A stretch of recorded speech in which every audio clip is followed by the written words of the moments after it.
আসসালামু আলাইকুম। ইজি ম্যাথের পক্ষ থেকে আপনাদের সবাইকে স্বাগতম জানাচ্ছি। আমি মোহাম্মদ তাজুল ইসলাম। আশা করি আপনারা সকলেই ভালো আছেন। তো আজকে আমি আ এইচএসসি ব্যাচ ২০২৫ ব্যবসায় শিক্ষা শাখার স্টুডেন্টদের জন্য হিসাব বিজ্ঞান প্রথম পত্রের সাজেশন নিয়ে হাজির হয়ে গেছি। তো এই সাজেশনটা আপনাদের জন্য খুবই গুরুত্বপূর্ণ হয়ে যাবে। তাহলে প্রথমত আমরা দেখি যে আপনাদের হচ্ছে পরীক্ষার রুটিন বের হয়ে গেছে। তো পরীক্ষার রুটিন বের হওয়ার পর আপনারা অনেকেই চিন্তিত যে কোন কোন চ্যাপ্টারটা পড়তে হবে এবং কোন কোন চ্যাপ্টার থেকে কয়টা করে কোশ্চেন আসতে পারে। তো এই সকল বিষয় নিয়ে আপনারা সকলে ভাবতেছেন। তো এই সকল বিষয় আজকে আপনাদের ক্লিয়ার করে দেব। তাহলে আমরা দেখি হিসাব বিজ্ঞান প্রথম পত্রের সাজেশনটা। তাহলে হিসাব বিজ্ঞান প্রথম পত্রের অধ্যায়ে ভিত্তিক মানে কোন অধ্যায় থেকে কতটি করে সৃজনশীল আসবে সেই সকল সাজেশন এখানে দেওয়া আছে। তাহলে আমরা দেখি প্রথম অধ্যায়টির নাম হচ্ছে, এখানে আমি লিখছি হিসাব সমীকরণ, কিন্তু আপনাদের বইয়ে দেওয়া আছে যে হিসাব বিজ্ঞান পরিচিতি। তো এই হিসাব বিজ্ঞান পরিচিতির অধ্যায়টা থেকে হিসাব সমীকরণের যে অঙ্কগুলো দেওয়া আছে সেখান থেকে আপনারা হচ্ছে দুইটা সৃজনশীল পাবেন এবং দুইটা সৃজনশীলের মধ্যে একটা থাকতে পারে আপনি কিছু লেনদেন দেওয়া থাকবে, সেই লেনদেনগুলোর জাবেদা নির্ণয় করতে বলতে পারে, অথবা হিসাব সমীকরণের উপর প্রভাব বের করতে বলতে পারে। তারপর দ্বিতীয় অধ্যায়তে কি দেওয়া আছে, হিসাবের বৈষম্য এই অধ্যায় থেকে আপনারা দুইটা সৃজনশীল কমন পাবেন। এবং তৃতীয় অধ্যায় ব্যাংক সমন্বয় বিবরণী, এই অধ্যায় থেকে একটি সৃজনশীল আসবে। এবং চতুর্থ অধ্যায় রেওয়া মিল, এখান থেকে আপনারা একটা সৃজনশীল কমন পাবেন।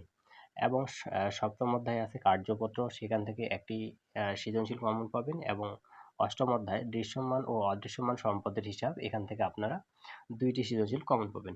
এবং সর্বশেষে যে অধ্যায়টি দেওয়া আছে সেটা হচ্ছে আর্থিক বিবরণী, এখান থেকে হচ্ছে দুইটি সৃজনশীল। এই আর্থিক বিবরণী এটা হচ্ছে আপনারা প্রশ্নের ক পার্ট, প্রশ্নের যে ক পার্টটা দেওয়া আছে, প্রশ্নের প্রথমেই ১ নাম্বার এবং ২ নাম্বার সৃজনশীল, এই ১ নাম্বার ২ নাম্বার সৃজনশীল বাধ্যতামূলক দেওয়া। তাহলে ১ এবং ২ এই দুইটা হচ্ছে বাধ্যতামূলক হচ্ছে আপনাদের অ্যান্সার করতে লাগে। তো এই বাধ্যতামূলক অ্যান্সারটা করার জন্য হচ্ছে এখান থেকে হচ্ছে দুইটি সৃজনশীল থাকবে এবং দুইটি সৃজনশীলেরই অ্যান্সার করতে হবে। আর বাকি খ পার্টের মধ্যে থাকে হচ্ছে এই যে এগুলো সৃজনশীল থাকবে এখান থেকে। তো এগুলা হচ্ছে আপনারা কোন কোন চ্যাপ্টার, আচ্ছা আপনাদের অনেকেরই সম্পূর্ণ সিলেবাসটা শেষ হয়নি, তাহলে আপনারা যেই চ্যাপ্টারগুলো সব থেকে বেশি পড়বেন সেটা হচ্ছে হিসাব সমীকরণ, তারপর হচ্ছে হিসাবের বৈষম্য, এখান থেকে অবচয়ের অঙ্ক দেখতে পারেন, আর হচ্ছে রেওয়া মিল। এই ৪টা অধ্যায় এবং হচ্ছে আর্থিক অবস্থার বিবরণী, এই টোটাল ৫টা অধ্যায় যদি আপনারা হচ্ছে ভালো করে পড়তে পারেন তাহলে ইনশাল্লাহ আপনারা হিসাব বিজ্ঞানে A+ নিয়ে আসতে পারবেন। তো আজকে আমি আপনাদের সাথে হিসাব বিজ্ঞান এর যে প্রথম যে অধ্যায়টি দেওয়া আছে হিসাব সমীকরণ বা হিসাবের পরিচিতি, এই অধ্যায়ের বেসিক যে ধারণাগুলো আছে সেই বেসিক ধারণাগুলো নিয়ে আপনাদের সাথে আলোচনা করব।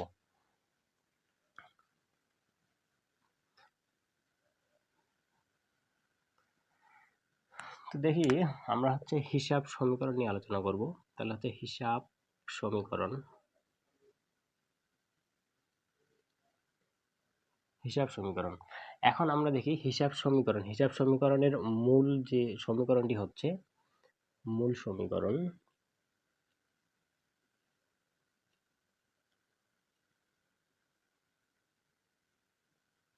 মূল সমীকরণ হিসাব বিজ্ঞানের মূল সমীকরণ হচ্ছে এ ইকুয়াল এল প্লাস ওই। এটা হচ্ছে হিসাব বিজ্ঞানের মূল সমীকরণ, এ ইকুয়াল এল প্লাস ওই। এখন সমীকরণ বলতে আমরা কি বুঝি, সমীকরণ বলতে মূলত বোঝায় হচ্ছে দুইটি পক্ষ থাকবে, মানে দুইটি অংশ, এ পাশে একটি পক্ষ থাকবে এবং এই পাশে একটি পক্ষ থাকবে। একটা হচ্ছে ডান পক্ষ দেওয়া থাকবে এবং একটি কি দেওয়া থাকবে, বাম পক্ষ দেওয়া থাকবে। এবং ডান পক্ষ এবং বাম পক্ষের মাঝখানে যে চিহ্নটা দেওয়া থাকবে সেটা কি থাকবে, অবশ্যই সমান চিহ্ন হবে, তাহলে সেটা কি হবে, সমীকরণ। তাহলে হিসাব সমীকরণের মূল যে সমীকরণটি সেটা হচ্ছে এ ইকুয়াল এল প্লাস ওই। এখন এ দ্বারা কি বোঝায় এবং এল এবং ওই দ্বারা কি বোঝায়, আমরা এখানে জানি যে সরি এ, এতে হচ্ছে বোঝায় সম্পদ, যেটাকে বলা হয় অ্যাসেট, SSETS। এতে হচ্ছে অ্যাসেট, এলতে হচ্ছে লাইবিলিটি, LIA লাইবিলিটিস, এন্ড ওই, ওইতে বোঝায় অনার্স ইকুইটি, অনার্স ইকুইটি।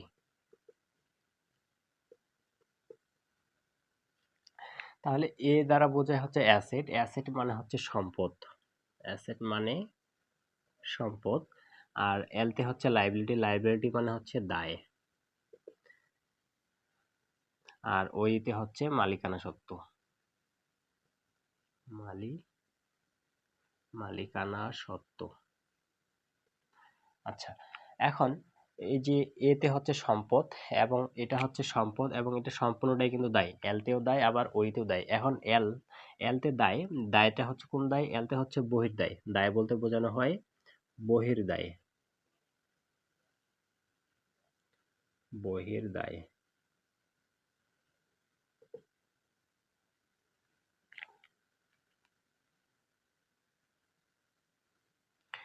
আর মালিকানা সত্ত্ব এটা বলতে বোঝা হচ্ছে অন্তর্দায়, অন্তর্দায়। আচ্ছা, তাহলে হচ্ছে মূল সমীকরণ, হিসাব বিজ্ঞানের মূল সমীকরণ হচ্ছে এ ইকুয়াল এল প্লাস ওই। এতে বোঝায় হচ্ছে সম্পদ, এলতে বোঝায় হচ্ছে দায়, দায় বলতে হচ্ছে বহির্দায়, আর ওইতে বোঝানো হচ্ছে মালিকানা সত্ত্ব, যেটাকে বলা হয় অন্তর্দায়। এখন এই যে এলতেও দায় ওইতেও দায়, তাহলে কোনটা কোন দায়? এলতে হচ্ছে বহির্দায় এবং অন্তর্দায়। বহির্দায়টা কি? বহির্দায় হচ্ছে মালিক, ব্যবসায় এবং মালিক ব্যতীত অন্য কোনো তৃতীয় পক্ষের সাথে লেনদেন যখন হয় বা দায় সৃষ্টি হয়, তখন সেটাকে বলা হয় বহির্দায়। তাহলে বহির্দায়টা কি হচ্ছে? যে ব্যবসায় প্রতিষ্ঠান এবং মালিক ব্যতীত তৃতীয় কোনো পক্ষের সাথে কোনো দায় সৃষ্টি হওয়াকে কি বোঝায়? বহির্দায়। আর অন্তর্দায়, অন্তর্দায় মানে হচ্ছে ব্যবসায়ের ভিতরে যে দায়, ব্যবসায়ের ভিতরে দায়টা কিরকম? যেমন হচ্ছে ব্যবসায়ে মালিক যে কিছু পাবে সেটাকে বলা হচ্ছে অন্তর্দায়। এখন এই ওই এই ওইয়ের মধ্যে আবার অনেকগুলো উপাদান দেওয়া আছে। যেমন হচ্ছে ওই, ওইতে কি বোঝায়? আমরা অনার্স ইকুইটি। এই ওইয়ের মধ্যে আমরা পাই হচ্ছে ক্যাপিটাল, মূলধন, মূলধন যেটাকে বলা হয় ক্যাপিটাল। আবার পাওয়া যায় কি ওইয়ের মধ্যে? ব্যয়, যেটাকে বলা হয় এক্সপেন্স।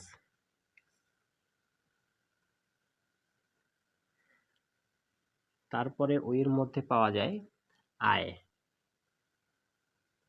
যেটাকে বলা হয় ইংরেজিতে রেভিনিউ।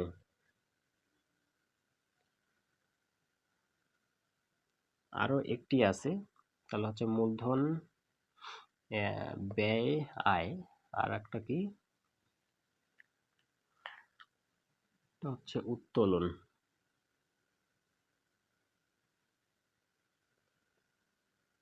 উত্তোলন যেটাকে বলা হয় ড্রয়িং।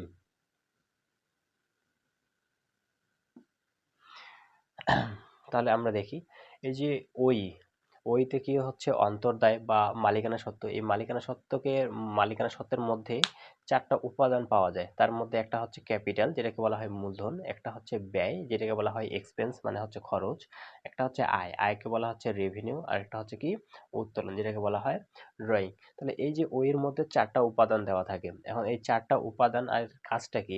যে প্রথমে হচ্ছে ক্যাপিটাল বা মূলধন।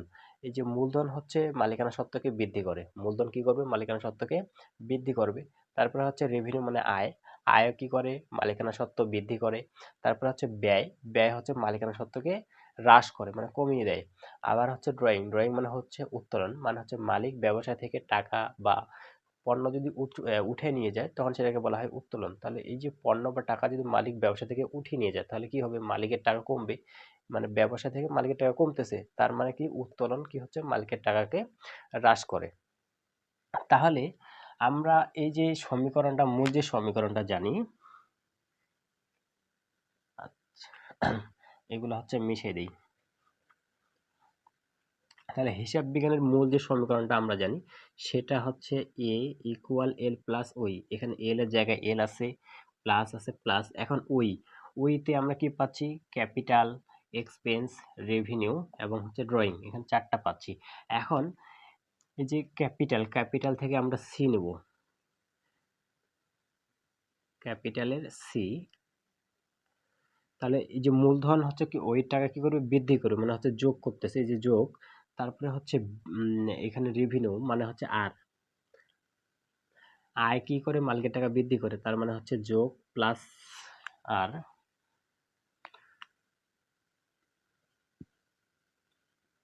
তারপরে এক্সপেন্স, এক্সপেন্স কি হচ্ছে খরচ, তাহলে খরচ কি করে, মালিকের টাকা হ্রাস করে। তারপর হচ্ছে ড্রয়িং, ড্রয়িং হচ্ছে উত্তোলন, মালিকের টাকা হ্রাস করে। তাহলে এখানে আমরা একটা সমীকরণ পাচ্ছি, এ ইকুয়াল এল প্লাস সি প্লাস আর মাইনাস ই মাইনাস ডি। এখানে যে সমীকরণটা আমরা পেলাম এটাকে বলা হয় হিসাব বিজ্ঞানের বর্ধিত রূপ, হিসাব সমীকরণের বর্ধিত রূপ। এটা হচ্ছে হিসাব সমীকরণের বর্ধিত রূপ। তাহলে প্রশ্ন যদি আসে যে হিসাব বিজ্ঞানের মূল সমীকরণটি কি, তাহলে হিসাব বিজ্ঞানের মূল সমীকরণ হচ্ছে এ ইকুয়াল এল প্লাস ওই। আবার যদি বলা হয় হিসাব বিজ্ঞানের বর্ধিত রূপটা কি, তাহলে মানে হিসাব সমীকরণের বর্ধিত রূপ, তাহলে আমরা বলবো এ ইকুয়াল এল প্লাস সি প্লাস আর মাইনাস ই মাইনাস ডি। এটা হচ্ছে হিসাব বিজ্ঞানের বর্ধিত রূপ। এখন কোশ্চিন কিরকম আসবে, তো আজকে হচ্ছে আমরা এই ক্লাসের মাধ্যমে শুধুমাত্র নৈর্ব্যক্তিক কোশ্চিনগুলো নিয়ে আলোচনা করব। তাহলে দেখি এখানে অনেকের কনফিউজ, মানে এতে হচ্ছে সম্পদ, এখন সম্পদ কোনগুলা, সেই সম্পদ নিয়ে আলোচনা করব।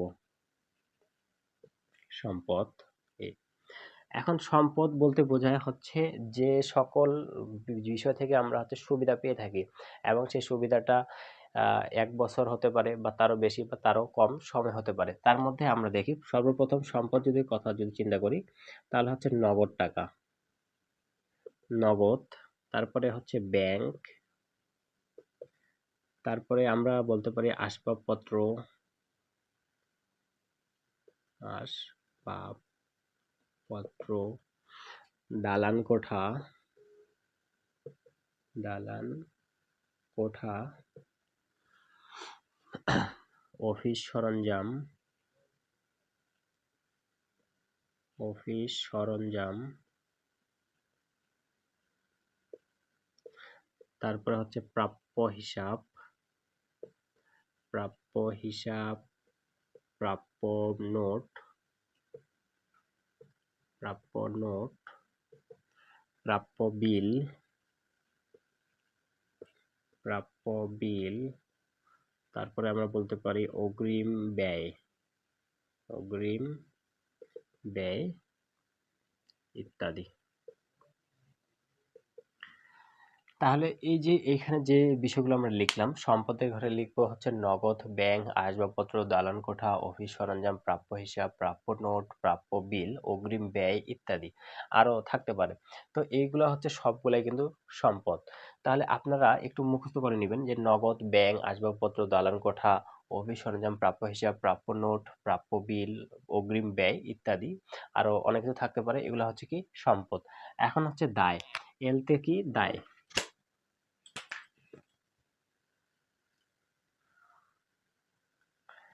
এখন আমরা দেখি দায়, দায় বলতে বোঝানো কি হয়, যে বহির্দায়। তাহলে হচ্ছে দায়। এখন দায় কোনগুলা, যেমন হতে পারে ঋণ, প্রদেয় হিসাব, প্রদেয় নোট, প্রদেয় নোট, প্রদেয় বিল, প্রদেয় বিল, তারপরে বলতে পারি অগ্রিম আয়, অগ্রিম আয় ইত্যাদি। তাহলে আমরা দায় বলতে কি পারি, যে ঋণ, প্রদেয় হিসাব, প্রদেয় নোট, প্রদেয় বিল, অগ্রিম আয় ইত্যাদি। এখন ওইতে কি বোঝায়, অন্তর্দায়। অন্তর্দায়ের মধ্যে আমরা কোনগুলো পাচ্ছি, মূলধন, ব্যয়, আয়, উত্তোলন ইত্যাদি। এখন এগুলো হচ্ছে আমরা 2-4 বার পড়লেই কিন্তু হয়ে যাবে। এখন আমরা হিসাব সমীকরণের পরিবর্তন নিয়ে আলোচনা করব।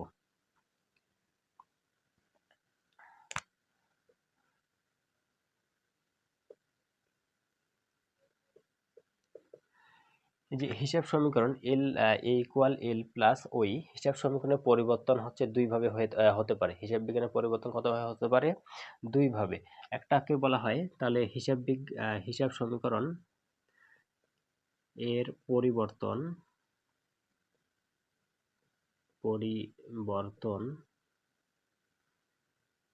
দুই ভাবে পরিবর্তন লিখতে পারি দুই প্রকার। হিসাব সমীকরণের পরিবর্তন কত প্রকার? দুই প্রকার। তাহলে আমরা প্রথমে যেটা পাই সেটা হচ্ছে গুণগত বা কাঠামোগত পরিবর্তন। গুণগত বা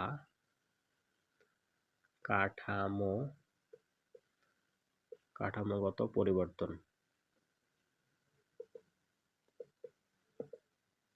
আরেকটা হচ্ছে পরিমাণগত বা নিট পরিবর্তন। পরিমাণগত বা নিট পরিবর্তন। তাহলে হিসাব সমীকরণের পরিবর্তন বা পরিবর্তন হচ্ছে দুই ভাবে হতে পারে। একটা হচ্ছে গুণগত বা কাঠামোগত পরিবর্তন, আর একটা হচ্ছে কি পরিমাণগত বা নিট পরিবর্তন। এখন গুণগত বা কাঠামোগত পরিবর্তনটা কি? যখন হিসাব সমীকরণটা কি এ ইকুয়াল এল প্লাস ওই, যখন হিসাব সমীকরণে শুধুমাত্র এক পাশে পরিবর্তন হবে, এই পাশে পরিবর্তন হবে না, মানে শুধুমাত্র যে কোনো এক পাশে, হয় এ পাশে পরিবর্তন হবে না হলে এ পাশে পরিবর্তন হবে। যখন হিসাব সমীকরণে শুধুমাত্র একটি পক্ষে পরিবর্তন হবে, মানে একটি পক্ষে হ্রাস বৃদ্ধি ঘটবে, তখন সেটাকে বলা হবে গুণগত বা কাঠামোগত পরিবর্তন। আবার যখন হিসাব সমীকরণের উভয় পাশেই পরিবর্তন হবে, মানে সম্পদের পাশেও পরিবর্তন হবে আবার দায়ের পাশেও পরিবর্তন হবে, তখন তাকে বলা হবে পরিমাণগত পরিবর্তন বা নিট পরিবর্তন। এখন একটু উদাহরণের মাধ্যমে যদি আমরা চিন্তা করি যে হিসাব সমীকরণ এ ইকুয়াল এল প্লাস ওই, এখন যদি একটি উদাহরণ দেওয়া হয় এরকম যে ধারে একটি যন্ত্রপাতি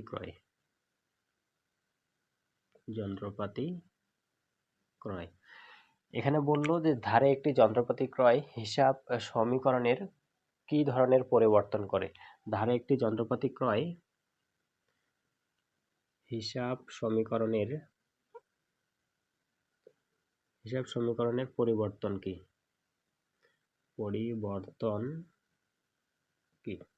তাহলে আমরা দেখি ধারে যন্ত্রপাতি ক্রয়, এখানে কি ক্রয় করছে হচ্ছে যন্ত্রপাতি। তাহলে এটা যদি আমরা হচ্ছে জাবেদা করি তাহলে কি হবে জাবেদাটা? তাহলে যন্ত্রপাতি ডেবিট আর ধারে করছে তাহলে কি হবে আমাদের প্রদেয় হিসাব ক্রেডিট।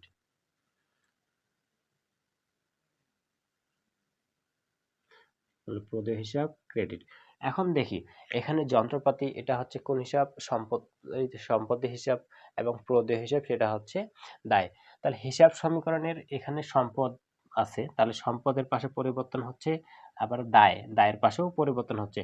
তাহলে যদি আমরা হচ্ছে ধারে একটি যন্ত্রপাতি ক্রয় করা হয় তাহলে হিসাব সমীকরণে কি পরিবর্তন ঘটবে? তাহলে সম্পত্তি ক্রয়ের ফলে কি হবে? সম্পদ বৃদ্ধি পাবে, তাহলে হচ্ছে সম্পদ প্লাস হবে।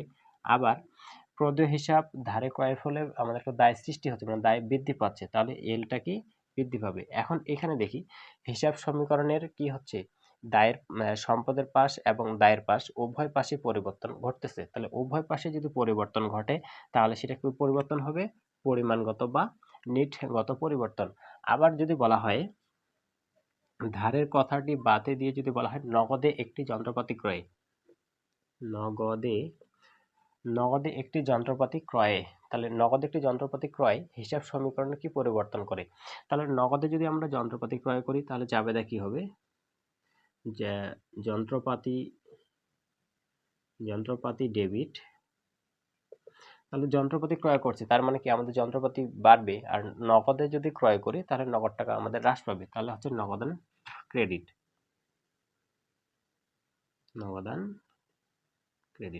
এখন দেখি এখানে যন্ত্রপাতিও আমার সম্পদ এবং নগদ সেটাও কিন্তু সম্পদ। তাহলে এখানে কি পরিবর্তন হচ্ছে? এখানে যন্ত্রপাতি বৃদ্ধি পাচ্ছে মানে কি এ হচ্ছে প্লাস হচ্ছে, আবার নগদান মানে হচ্ছে নগদ টাকা হ্রাস পাচ্ছে মানে আবার এ বিয়োগ হচ্ছে, মানে হ্রাস কমে যাচ্ছে। তাহলে এইখানে দেখি এই যে লেনদেনটা দেওয়া আছে যে নগদে একটি যন্ত্রপাতি ক্রয়, এটা হিসাব সমীকরণে কোন ধরনের পরিবর্তন? এটা দেখি আমরা শুধুমাত্র একবার এর পাশে বৃদ্ধি হচ্ছে, আবার কি হচ্ছে এইতেই হ্রাস পাচ্ছে।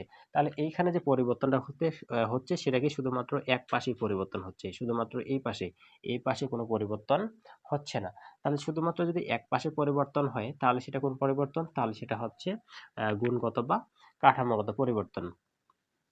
এখন যদি বলা হয় এরকম যে কর্মচারীর বেতন প্রদান,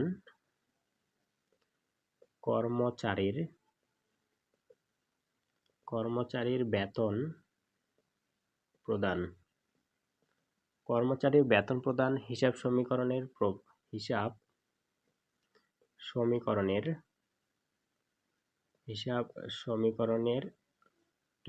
কি পরিবর্তন? হিসাব সমীকরণের কি রূপ পরিবর্তন? এখানে দেখি কর্মচারীর বেতন প্রদান হিসাব সমীকরণের কি রূপ প্রদান করে। তাহলে কর্মচারী যদি আমরা হচ্ছে বেতন প্রদান করে দেই তাহলে সেটা জাবেদা কি হয়? যে বেতন দিচ্ছে তাহলে ডেবিট বেতন ডেবিট আর বেতন প্রদান করে দিচ্ছে তার মানে কি হচ্ছে নগদ টাকা হ্রাস পাচ্ছে, তাহলে হচ্ছে নগদান ক্রেডিট। তাহলে এই যে বেতন একটা খরচ কিনা, তাহলে এই খরচটা কোথায় চলে যাবে?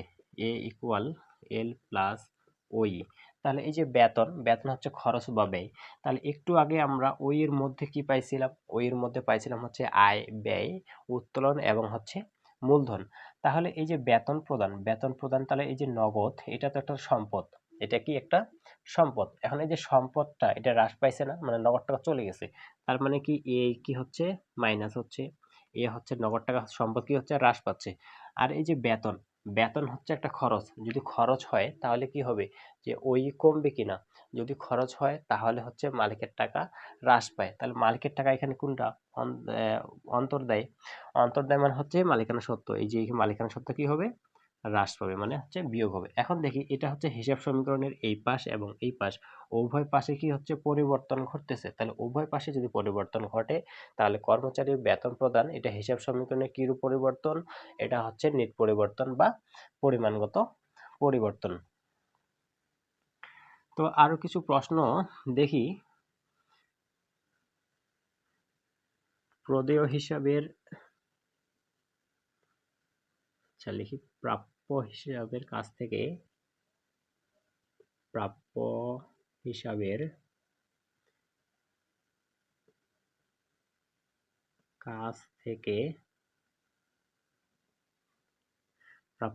কাছ থেকে টাকা পাওয়া গেল।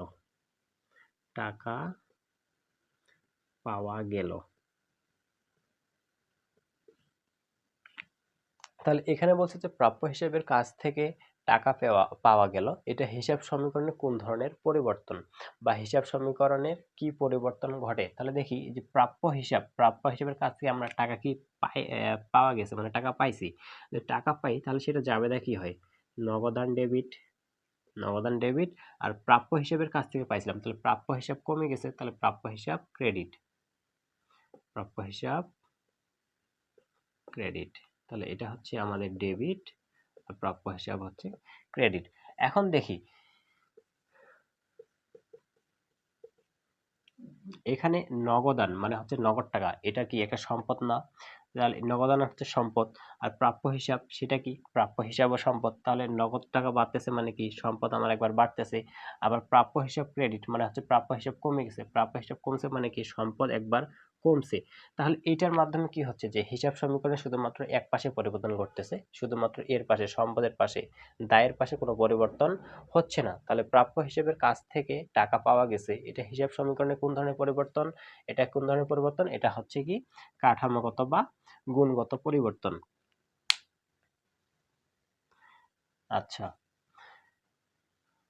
তো আরেকটি প্রশ্ন যদি আমরা দেখি, ধারে আসবাবপত্র ক্রয়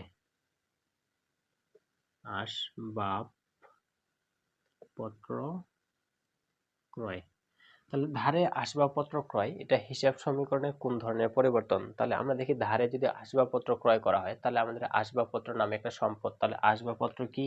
সম্পদ। তাহলে আসবাবপত্র সম্পদ আর ধারে যদি আমরা ক্রয় করি তাহলে কি হয়, প্রদেয় হিসাব বাড়ে।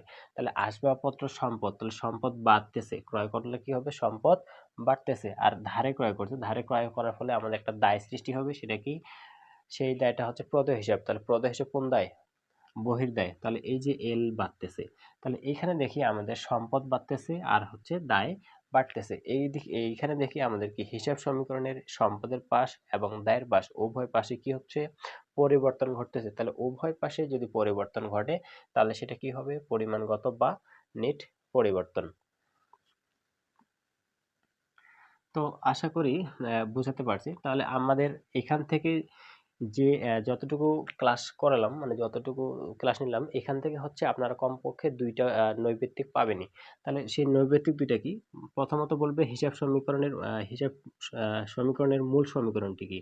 হিসাবের মূল সমীকরণ কি, হিসাবের মূল সমীকরণ হচ্ছে এ ইকুয়াল এল প্লাস ওই, এটা হচ্ছে মূল সমীকরণ, মূল সমীকরণ। তারপরে এখান থেকে আরো কোশ্চেন হতে পারে যে হিসাব সমীকরণের বর্ধিত রূপ কি। তাহলে হিসাব সমীকরণের বর্ধিত রূপ কি, এ ইকুয়াল এল প্লাস সি প্লাস আর মাইনাস ই মাইনাস ডি, এটা হচ্ছে বর্ধিত রূপ, হিসাব সমীকরণের বর্ধিত রূপ। তারপরে বলতে পারে যে হিসাব সমীকরণের কয় ধরনের পরিবর্তন হতে পারে। তাহলে হিসাব সমীকরণের কয় ধরনের পরিবর্তন হতে পারে, দুই ধরনের, একটা হচ্ছে গুণগত পরিবর্তন বা কাঠামোগত পরিবর্তন, আরেকটা হচ্ছে পরিমাণগত বা নেট পরিবর্তন। তারপরে হচ্ছে আপনাদের লেনদেন কয়েকটা দেওয়া থাকবে, লেনদেন দিয়ে বলবে যে ধারের যন্ত্রপাতি ক্রয়, এটা হিসাব সমীকরণে কোন ধরনের পরিবর্তন ঘটে বা হিসাব সমীকরণে কি রকম প্রভাব ফেলে। তাহলে তখন কি হবে, অপশন দেওয়া থাকতে পারে, যদি বলা হয় আহ, মজুরি প্রদান,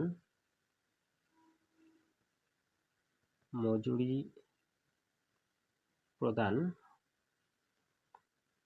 মজুরি প্রদান ৫,০০০ টাকা,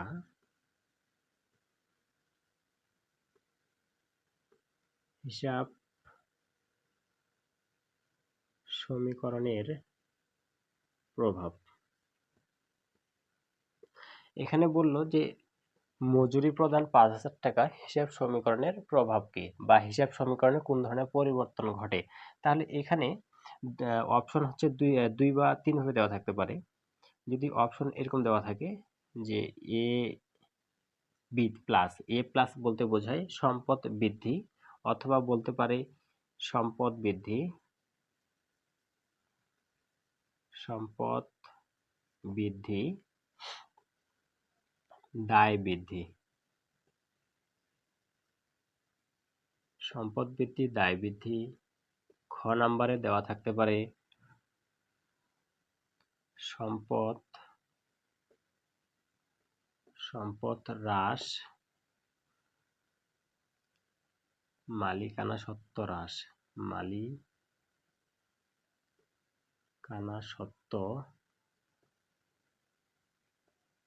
হ্রাস। আচ্ছা, আমরা প্রথমে এটা জাবেদা করি। তাহলে মজুরি প্রদান করা হলো, তাহলে মজুরি যদি আমরা প্রদান করি তাহলে কি হবে, মজুরি ডেবিট, মজুরি খরচ ডেবিট, আর কি নগদান ক্রেডিট। এখন দেখি এই যে মজুরি খরচ, এই মজুরি খরচ, এই খরচটা কোথায় চলে যাবে, ওইতে যাবে, মানে কোথায় যাবে, মালিকানা সত্ত্বে, মালিকানা সত্ত্বে যাবে। এখন মজুরিটা তো খরচ, তাহলে খরচ যদি হয় তাহলে ওইটা কি হ্রাস পাবে না, ওই হচ্ছে কিভাবে হ্রাস পাবে, হ্রাস পাবে মানে হচ্ছে বিয়োগ হবে। আবার এখানে নগদ, নগদ টাকা কি চলে গেছে, তাহলে নগদ যদি টাকা যদি চলে যায় তাহলে আমাদের সম্পত্তিও হ্রাস পাবে, সম্পদ হ্রাস পাচ্ছে, সম্পদ হ্রাস পাচ্ছে মানে কি সম্পদও বিয়োগ হচ্ছে। তাহলে কি হচ্ছে, হয় এভাবে দেওয়া থাকতে পারে যে ওই মাইনাস এ মাইনাস, মানে আমাদের ওই হ্রাস পাবে, আবার হচ্ছে সম্পদও হ্রাস পাবে। অথবা বলতে পারে যে মালিকানা সত্ত্ব হ্রাস এবং সম্পদ হ্রাস, মানে সম্পদ হ্রাস মালিকানা সত্ত্ব হ্রাস, এইভাবে যে কোনো ভাবে অপশন দেওয়া থাকতে পারে। তাহলে আমাদের হচ্ছে প্রথমত যেই লেনদেনটি দেওয়া থাকবে সেই লেনদেনটির হচ্ছে কোনো জায়গায় আমরা এইভাবে জাবেদা করব, জাবেদা করার পরে সেটা দেখব যে এটার মাধ্যমে কি মানে কোন কোন হিসাব সমীকরণের কোন উপাদানগুলো আমরা পাচ্ছি। তাহলে এখান থেকে আমরা পাচ্ছি মজুরি, এটা হচ্ছে খরচ, এটা দিয়ে আমরা পাচ্ছি হচ্ছে ওই, এবং এই যে সম্পদ, নগদ হচ্ছে সম্পদ, এখান থেকে আমরা পাচ্ছি এ। এখন মজুরি খরচ, খরচ করলে কি হবে, ওই হচ্ছে হ্রাস পাবে, আর হচ্ছে নগদ টাকা চলে গেছে, তাহলে এখানে সম্পদ হ্রাস পাবে, মানে হচ্ছে বিয়োগ। তার মানে কি হচ্ছে, সম্পদ হ্রাস পাচ্ছে, সম্পদ হ্রাস এবং মালিকানা সত্ত্ব হ্রাস। এইভাবে হচ্ছে আপনাদের অপশন দেওয়া থাকবে। তো এইখান থেকে হিসাব সমীকরণ থেকে আপনারা কম করে হচ্ছে দুইটি নৈবেতিক পেতে পারেন। তো দুইটি নৈবেতিকের মধ্যে প্রথমত হচ্ছে আপনাদেরকে বলবে যে হিসাব সমীকরণের বর্ধিত রূপ কি। তাহলে হিসাব সমীকরণের বর্ধিত রূপ কি আমরা জানলাম যে এ ইকুয়াল এল প্লাস সি প্লাস আর মাইনাস ই মাইনাস টি, অথবা চাইতে পারে যে হিসাব বিজ্ঞানের মূল সমীকরণটা কি। তাহলে হিসাব বিজ্ঞানের মূল সমীকরণ আমরা লিখবো এ ইকুয়াল এল প্লাস ওই। তারপরে হচ্ছে আপনাদের এরকম হচ্ছে প্রশ্ন দেওয়া থাকবে, এবং প্রশ্নটিতে বলবে যে হিসাব সমীকরণের কোন ধরনের পরিবর্তন ঘটে। তাহলে হয় এইভাবে দেওয়া থাকতে পারে, অথবা এটা বলবে যে মজুরি প্রদান 500 টাকা, 5,000 টাকা, হিসাব সমীকরণের কি ধরনের পরিবর্তন। তাহলে এখানে আমরা দেখি এটার মাধ্যমে কি হচ্ছে, হিসাব সমীকরণের দুই পাশে পরিবর্তন হচ্ছে, মানে সম্পদের পাশেও পরিবর্তন হচ্ছে, আবার দায়ের পাশেও পরিবর্তন হচ্ছে। তাহলে এটা হচ্ছে কোন ধরনের পরিবর্তন, এটা হচ্ছে পরিমাণগত বা নিটগত পরিবর্তন। তো এই ছিল হিসাব সমীকরণের বেসিক যে ধারণা। তো এটা হচ্ছে সে বেসিক ধারণা। পরবর্তী ক্লাসে হিসাব সমীকরণ থেকে কি কি ধরনের ম্যাথ আসতে পারে সেই ম্যাথগুলো নিয়ে আলোচনা করব। তো আজকে এই পর্যন্তই। আল্লাহ হাফেজ।